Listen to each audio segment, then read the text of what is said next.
No, pero bueno, gracias por también esa predisposición. Bueno, Alejandro, gracias por haber sido el nexo con Marcelo una vez más. A los compañeros de la CGT, digo que ni bien le propusimos esto cuando fuimos a verlo al secretario general, y inmediatamente dice, sí, dale. Dependíamos, por supuesto, de la agenda cargada que tiene Marcelo. Bueno, a los compañeros de las distintas organizaciones sindicales que están con nosotros y a mis compañeros bancarios que también hoy nos acompañan. Y bueno, con Marcelo teníamos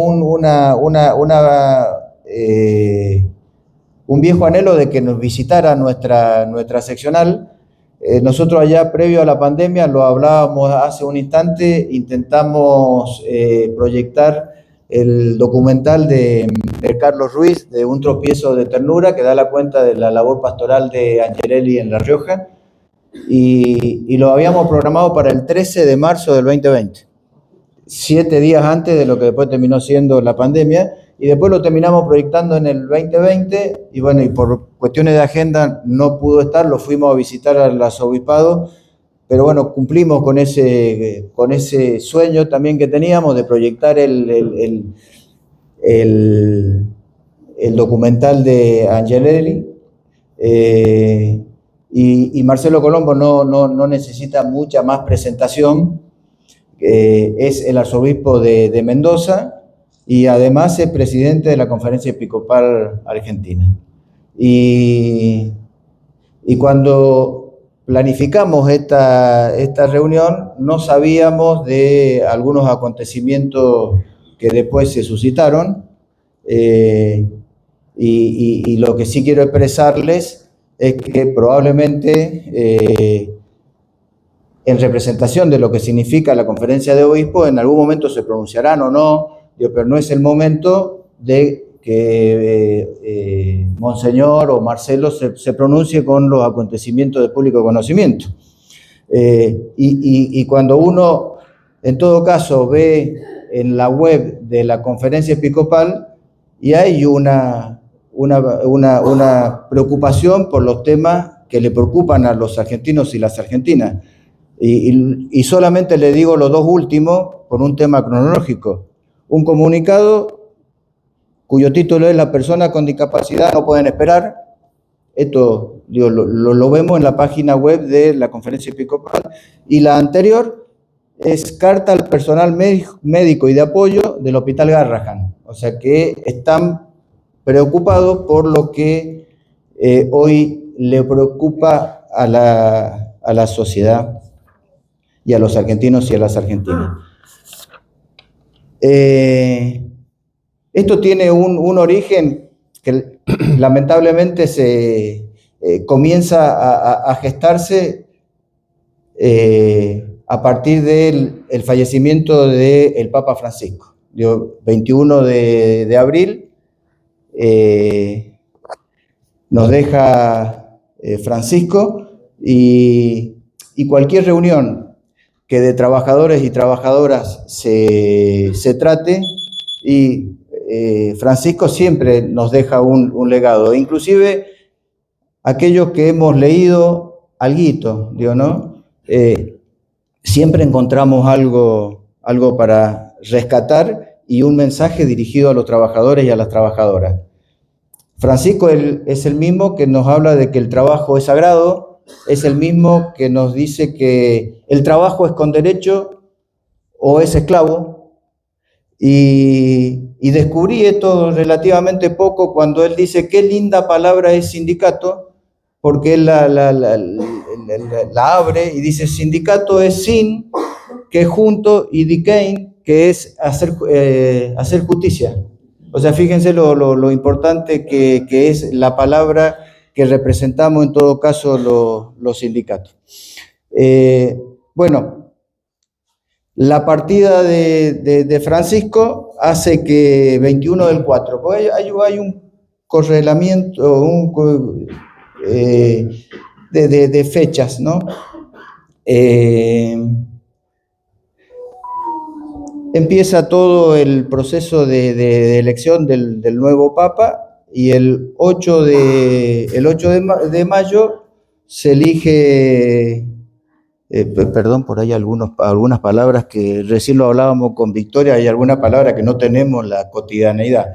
O sea, a lo mejor te digo, se elige y es otro, a León XIV. Y primero hubo algunas especulaciones sobre el por qué la elección de ese nombre y al poquito de andar hay una referencia a León XIII, el impulsor del Rerum Novarum, digo que es la doctrina social de la Iglesia, que también uno recomienda porque cada vez que uno la lee encuentra algo nuevo, algo lindo, algo bonito. Y entonces, bueno, ahí se nos ocurrió esto de qué importante sería para los trabajadores y a las trabajadoras que nos viniese a dar o nos visitara bajo esta consigna de lo que significa el Rerum Novarum. Pero yo quiero hacer una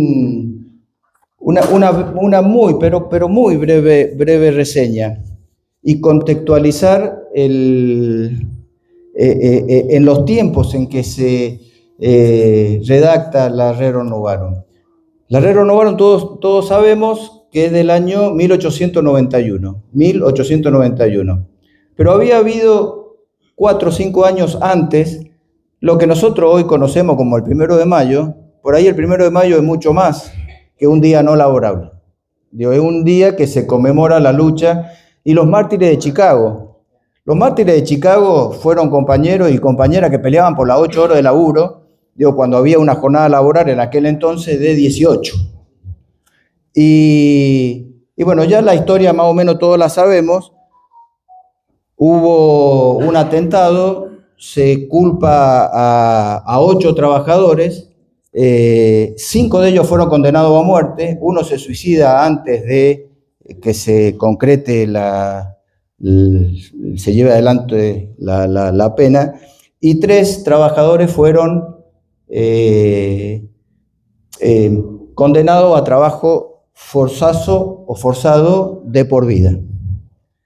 Lo que poco se sabe de ese episodio, estamos hablando de 1888, 1887, 1888 exactamente, es que 3 años después de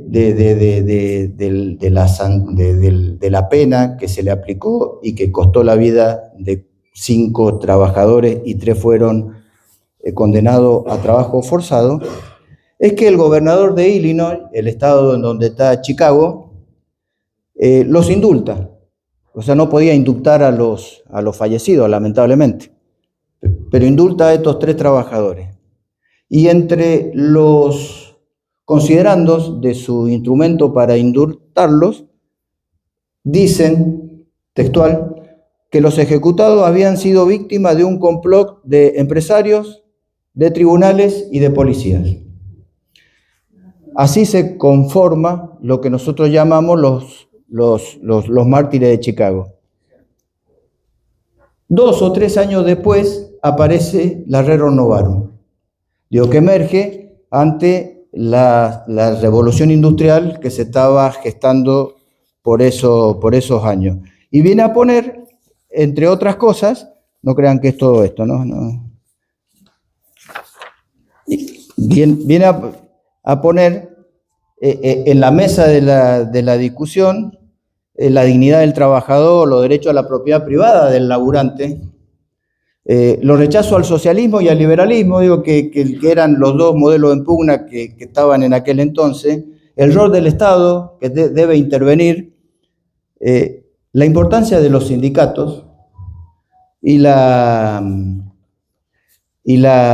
justicia social, ¿no? Y la justicia social.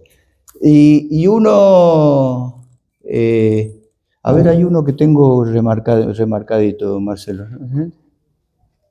¡Qué puntería! Es el tuyo. Es el mío. Uno que tiene, ahí está. Hay uno que tiene... Me copié el machete de él. O sea, yo se los recomiendo como lectura. Hay uno más largo, hay uno más pequeño, pero está piola. Y yo voy a terminar con esto porque hemos venido a escuchar a Marcelo y no a quien le está hablando. Y esto tiene el contexto del tiempo en que se redactó. Digo, porque esto lo redactamos ahora y por ahí, en el 1891, es textual lo que estoy diciendo. Dice, se debe también proveer con gran diligencia que al obrero no le falte abundancia de trabajo en ningún tiempo y que haya subsidio suficiente para socorrer la necesidad de cada uno. No solo en los accidentes repentinos y fortuitos de la industria, sino también cuando la enfermedad o la vejez u otra desgracia pesase sobre alguno. 1891. Recomiendo la lectura de Rerum Novarum, habida cuenta esta revolución tecnológica que estamos viviendo, si no habría que actualizarla a los nuevos tiempos. Es por ello que invitamos y gentilmente Marcelo Colombo hoy nos acompaña nos visita, para poder desentrañar un poquito esto que tanto aflige a tantos argentinos y argentinas y, por qué no, al mundo entero. Así que gracias, Marcelo, por acompañarnos.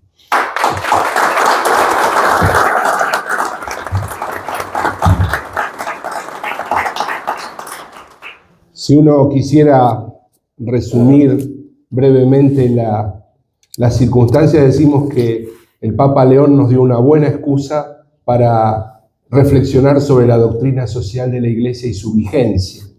Su nombre, como punto de partida de un pontificado, nos hace pensar en una verdadera propuesta de parte de la Iglesia para los hombres, respetando naturalmente otros posicionamientos, otras filosofías, pero sobre todo animando a la Iglesia a entregar un tesoro, que es esta doctrina, que nos gusta imaginarla como un reflejo social del Evangelio. No se trata de una construcción meramente teórica, sino que entre sus fundamentos, la doctrina social de la Iglesia tiene a la palabra de Dios, el proyecto de Dios para el hombre, para la vida social del hombre, para la familia, para la organización de las comunidades. Y en ese sentido, la doctrina social de la Iglesia tiene una vigencia que se va a traducir en los sucesivos pronunciamientos de los papas. Cuando uno piensa en la Rerum Novarum, que tiene ese nombre que puede significar muchas cosas, podemos traducirlo como sobre las cosas nuevas o acerca de las cosas nuevas. Es un papa que se asoma a esos tiempos complicados, desafiantes, y le pone nombre a los problemas. León XIII en 1891. Pero no podemos decir que no hubiera una práctica social de la Iglesia desde los tiempos del Evangelio en adelante. Y es Rerum Novarum la primera sistematización, es una primera encíclica que pone nombre a los postulados de la doctrina social de la Iglesia. Pero si uno repasara no solo las páginas del Antiguo Testamento, sino sobre todo la vida de Jesús, hay episodios que tienen una dimensión de justicia social que nos hacen imaginar qué quiere Dios para nosotros en nuestras relaciones con los demás. Después, a lo largo de la historia de la Iglesia, hay distintos protagonistas, episcopados, comunidades que han trabajado en este sector de la preocupación de la Iglesia por estar cerca de los más pobres, por estar cerca de los descartados. Toda la obra social de la Iglesia en materia de hospitales, en materia de pestes, en materia de educación, en materia de promoción de las personas, se inscriben en esta línea. Es verdad que Rerum Novarum, como documento, se inserta en un momento en el cual hay en conflicto dos propuestas radicalmente opuestas, que son el colectivismo marxista y por otro lado el capitalismo. Y en el medio un montón de gente, un montón de circunstancias para ponerle nombre, para afrontar, para asumir y para acompañar. Decimos que Rerum Novarum es el primer documento y es característico que a partir de Rerum Novarum todos los documentos posteriores de la Iglesia se van a referenciar en los nombres, en las expresiones, porque es como hablar de la constitución de la doctrina social de la Iglesia. No podemos decir que sea el primer pronunciamiento, pero claramente es la primera sistematización. León XIII ya no representa a una iglesia poderosa en términos económicos, de territorios, porque ya se ha reducido la presencia institucional de la iglesia a lo que hoy conocemos como el Estado Vaticano, unas pocas posesiones, porque Italia ya se ha reunificado y ha asumido los territorios que antes se llamaban pontificios. De manera que es una expresión de la iglesia como comunidad religiosa y una pequeña, todavía no estaba lo que hoy es el Estado Vaticano, pero sí una institucionalidad eclesial muy pequeña, pero simbólicamente muy fuerte. A su vez asume León XIII todo lo que significa el liberalismo como dificultad para poner blanco sobre negro en torno a lo que puede ser el desentendimiento de los problemas de los pobres y fundamentalmente el no acoger los reclamos de los trabajadores. Y sobre el marxismo va a desnudar las falencias conceptuales. Sobre todo hay de parte de la Iglesia una mirada sobre el cambio social que difiere naturalmente de la visión materialista de la dialéctica marxista y que pone al hombre sobre todo en la capacidad de sobreponerse al exterminio del enemigo o a la supresión de una clase para entrar en diálogos y hablar inclusive, como lo hace, de fraternidad entre los colectivos que integran una comunidad política. Claramente, si lo vemos hoy, Rerum Novarum, de las cosas nuevas, se ha visto desbordada por la historia. Es anterior a las dos grandes guerras, es anterior a todo lo que va a ser la organización de la comunidad internacional, como la conocemos hoy. Pero nos permite entrever que hay algunos aspectos del pensamiento social de la Iglesia que pueden ser como un legado permanente. Sobre esto, quizás tomando pie de lo que nos contaba Sergio Picci, ¿no? Podemos decir que a mí muchas veces en este tiempo me han preguntado cuál ha sido el legado del Papa Francisco. Y a mí me gusta pensar más que en un legado material, primero, en un legado humano. A mí me gusta pensar en el legado de Francisco como un montón de gente que antes se sentía fuera de la iglesia y que hoy se siente iglesia. Y esto es muy importante porque marca este abordaje desde las periferias, de las personas que eran tradicionalmente vistas como alejadas, ausentes, excluidas, y que él fue a buscar conceptualmente y gestualmente desde aquella primera vez que a pocos días de ser papa fue al Mediterráneo a referirse al tema de los migrantes que morían en el alta mar. O sea que desde aquellos primeros días de su ministerio ya manifestó como papa esta inquietud de traer desde los bordes, desde los confines, a aquellos que estaban afuera, que eran no personas para estos otros sistemas ideológicos en pugna.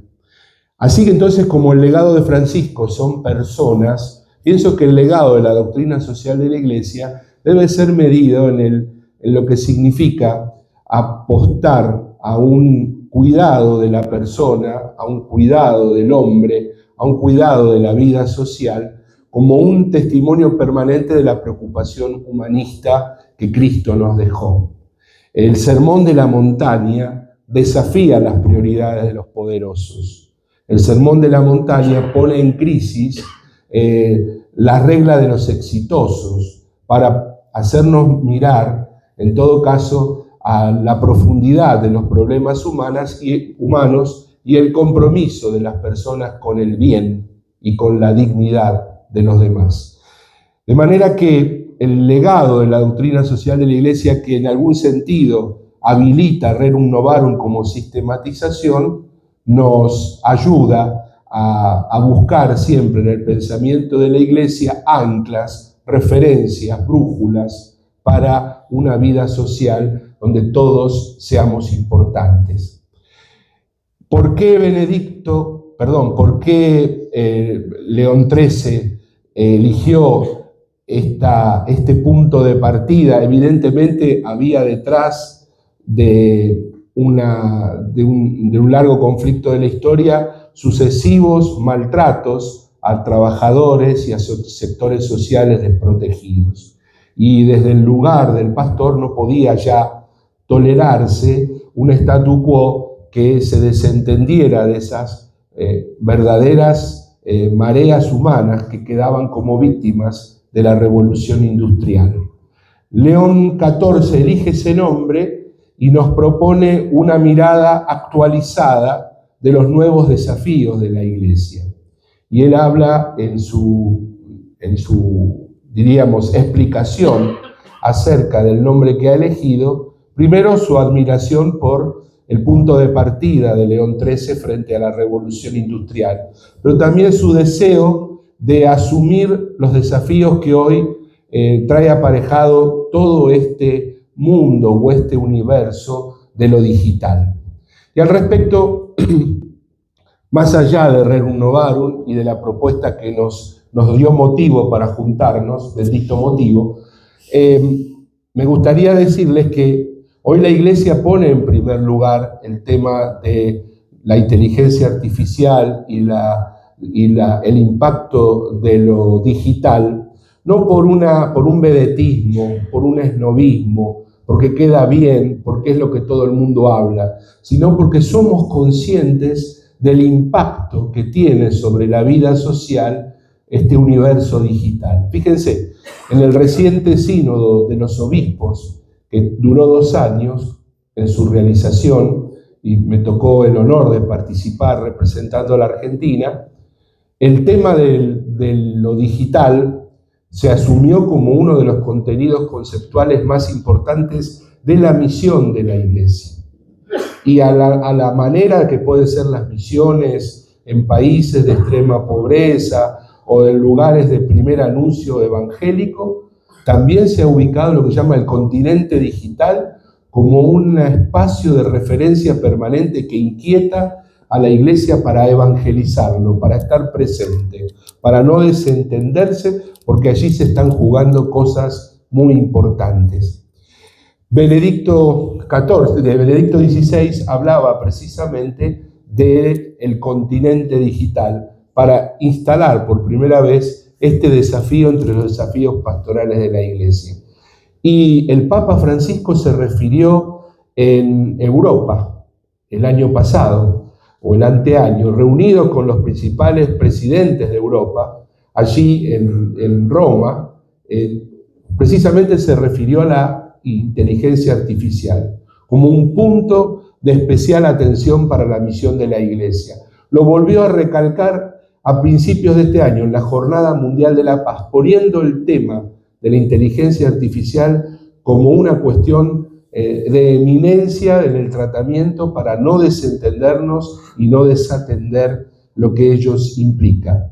Y más tarde, 2 organismos vaticanos muy importantes, el de Doctrina de la Fe y el de Cultura y Educación, presentan un documento sobre inteligencia artificial que se llama Sabiduría Antigua y Nueva, para relacionar el tema de la inteligencia artificial con el camino cultural de la humanidad y de la Iglesia. Como ven, cuando León XIV asume entonces un nombre, se está haciendo cargo de una problemática. Se está haciendo cargo del que hoy se jubila y tiene que hacer su trámite por PAMI y lo hace online.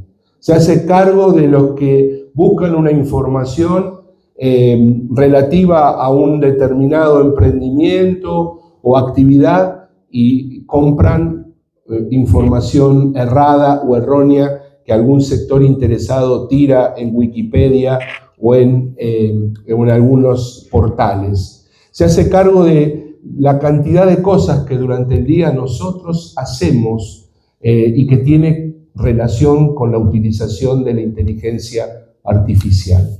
¿Ven? De Rerum Novarum y la revolución industrial a este momento tan desafiante donde la inteligencia artificial nos hace a nosotros imaginar cómo recurrir a ella como una herramienta sin otorgarle ni conferirle todo el señorío sobre la vida humana, la convivencia, las personas. Al contrario, es una herramienta y entonces es necesario prepararnos en su utilización, es necesaria poderla poner a mano de los distintos sectores, y es también importante poder detectar núcleos problemáticos para que podamos ser iluminados en su utilización sin caer en un efecto que pueda ser nocivo para la misma convivencia social.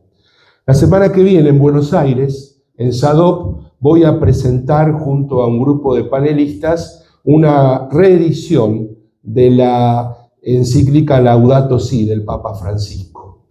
Y podemos decir que aquella encíclica que cumplió 10 años este año nos iluminó, nos abrió caminos también en todo lo que significa la relación de los hombres entre sí, con la creación y con el uso de las tecnologías aplicadas a la creación. Pensamos en todo el tema extractivista, pensamos todo el tema que tiene que ver con lo alimentario, con la cuestión de la utilización o reutilización de los desechos y el reciclaje a favor o en beneficio de la humanidad, el tema del cambio climático que ahora está en estos días en agenda de algunos presidentes del mundo y que merece una mirada sobre el tema de los océanos y el uso del agua. En definitiva, aquella encíclica tan importante del Papa Francisco también estaba instándonos a una mirada sobre la utilización de la tecnología en relación entre nosotros y con el mundo. Como ven, entonces, el panorama es apasionante. Lo peor que podría ser un hombre con convicciones como cualquiera de nosotros, un hombre o una mujer que esté alimentado por sueños e ideales, es achicarse y arrugar. La realidad nos exige respuestas inteligentes, nos exige articular, nos exige reconocernos parte, ciudadanos de un universo donde podemos hacer con nuestra proactividad un mundo más justo, más fraterno, y no engancharnos en esos discursos de odio, en esos discursos que disgregan y fragmentan. En las polarizaciones perdemos todos, pero seguramente en los puentes que tendemos, en la animación que hagamos de nuestros diálogos y nuestras convicciones, podemos dar pasos gigantes. El uso, entonces, hoy de la doctrina social de la Iglesia, porque yo creo que está para ser usada, no es un monumento a la solemnidad de los papas, sino que es un instrumento conceptual que en su mismo nombre ayuda a animar procesos de diálogo y de encuentro. Que puedan usar la doctrina social de la Iglesia, animados por este nombre de León XIV, que quiere homenajear al Papa que afrontó la revolución industrial. Para mí es un motivo de mucha alegría. Las circunstancias hacen que como país, como sociedad, hoy tengamos varios temas en agenda, y no me quiero olvidar de eso, un poco para aprovechar este encuentro y decirles en qué temas estamos. Uno de los puntos, los decía recién Sergio, era la cuestión de la discapacidad. El título de nuestra carta, de nuestro comunicado, era precisamente una persona con discapacidad no puede esperar, para marcar el límite humano temporal de los procesos de salud. lejos, muy lejos de lo humano están los cálculos del laboratorio económico cuando no se hacen cargos de estas variables que tienen carne, hueso, dolor y familias. Por eso hablábamos en estos términos perentorios. El segundo documento al que él aludió fue una carta que le enviamos a los médicos, porque la verdad es que nos preocupaba en primer lugar responder a esos mensajes dolorosos, todavía apremiantes, porque no la están pasando bien. La semana que viene también voy a estar con los médicos de Garrahan, allí en Buenos Aires, que nos quieren visitar en la conferencia. Y la preocupación es grande porque en realidad es un ícono de la salud pública y también es un ícono de cómo cuidamos la vida de nuestros niños. Pero hay otros temas que están en agenda permanente. La discusión sobre la edad de imputabilidad. Esta pretensión que hay que poner al servicio, entre comillas, de la reparación, todo lo que significa desentendernos de procesos educativos humanos, de necesarios abordajes preventivos y terapéuticos, que no tienen que ver con la cárcel, sino con el acompañamiento de la juventud vulnerable. El otro punto que está esperando la media sanción del Senado es la ley contra la ludopatía. Ese tema a nosotros nos aflige porque sabemos de muchas familias que están padeciendo el tema de la ludopatía infantil y juvenil. Esa cuestión también merece nuestra atención y estamos por eso esperando que el Senado, más allá de los vetos preanunciados, que el Senado le ponga el gancho, después de una reflexión adulta y comprometida, al tema de la ludopatía infantil y juvenil y todo lo que significa ese mundo de apuestas online. Ven, hay un montón de temas que están conectados con la inteligencia artificial, con la vida social, y en este caso me toca representar a la Iglesia Argentina para afrontar, junto a tantos obispos hermanos, esta problemática en el país, desde nuestro lugar, que es el lugar de los pastores. No somos los técnicos, no somos los especialistas, pero cuando hay un tema humano nos exige, nos urge posicionarnos. Finalmente hay un tema que nos duele el alma. Venía recién para acá y no podía no mirar lo que significa el tema de las personas en situación de calle. Este punto que algunos municipios se lo están planteando y están buscándole la vuelta, es una situación que también a nosotros como iglesia nos aflige. Tenemos una pastoral de calle muy sólida, que tiene 2 o 3 puntos de atención, pero no alcanza. Y ahora viene junio, con junio viene el 21 de junio perentoriamente el nombre climático de invierno, pero el rigor ya se siente. Y entonces nos preguntamos qué más se puede hacer como sociedad. Bueno, esta es el panorama, la panorámica que quería compartir, apoyándonos en este nombre de León XIV, que nos recuerda a su predecesor, y la Rerum Novarum, y el comienzo sistemático de una reflexión de la Iglesia que se llama Doctrina Social de la Iglesia. Muchas gracias.